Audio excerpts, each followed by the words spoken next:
اعوذ باللہ من الشیطان الرجیم بسم اللہ الرحمن الرحیم۔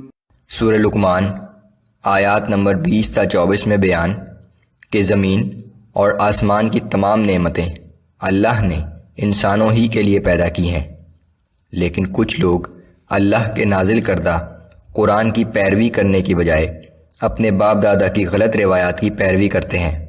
جن لوگوں نے اللہ سے تعلق جوڑ لیا وہ کامیاب ہو گئے، کیونکہ ہر چیز کا آخری فیصلہ بالآخر اللہ ہی نے کرنا ہے۔ اعوذ باللہ من الشیطان الرجیم۔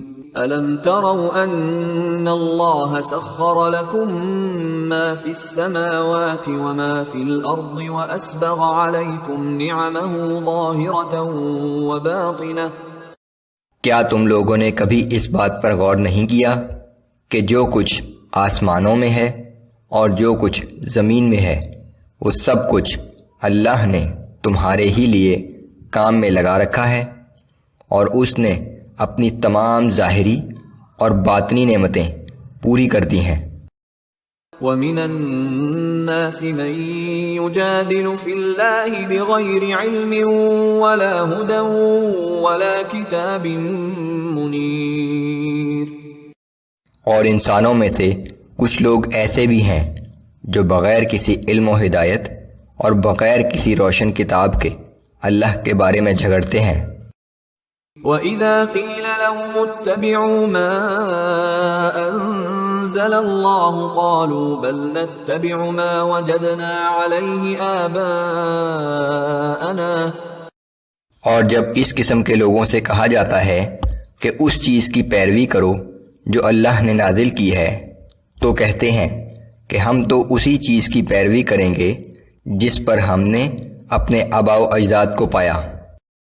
اولو كان الشیطان يدعوهم الى عذاب السعیر۔ کیا اگر شیطان انہیں بھڑکتی ہوئی آگ کے عذاب ہی کی طرف دعوت دے رہا ہو تب بھی وہ اسی چیز کی پیروی کریں گے؟ ومن يسلم وجهه الى الله وهو محسن فقد استمسك بالعروة الوثقى وإلى الله عاقبة الأمور۔ اور جس شخص نے اللہ کے سامنے اپنا سر تسلیم خم کر دیا اور اخلاص سے اعمال کرنے والا بھی ہو تو سمجھ لو کہ اس نے ایک بڑے مضبوط حلقے کا سہارا تھام لیا، کیونکہ تمام معاملات کا آخری فیصلہ تو اللہ ہی کے ہاتھ میں ہے۔ ومن كفر فلا يحزنك كفره۔ اور اے پیغمبر صلی اللہ علیہ وآلہ وسلم، جو شخص کفر کرتا ہے تو اس کا کفر آپ کو غمگین نہ کر دے۔ الینا مرجعهم فننبئهم بما عملوا۔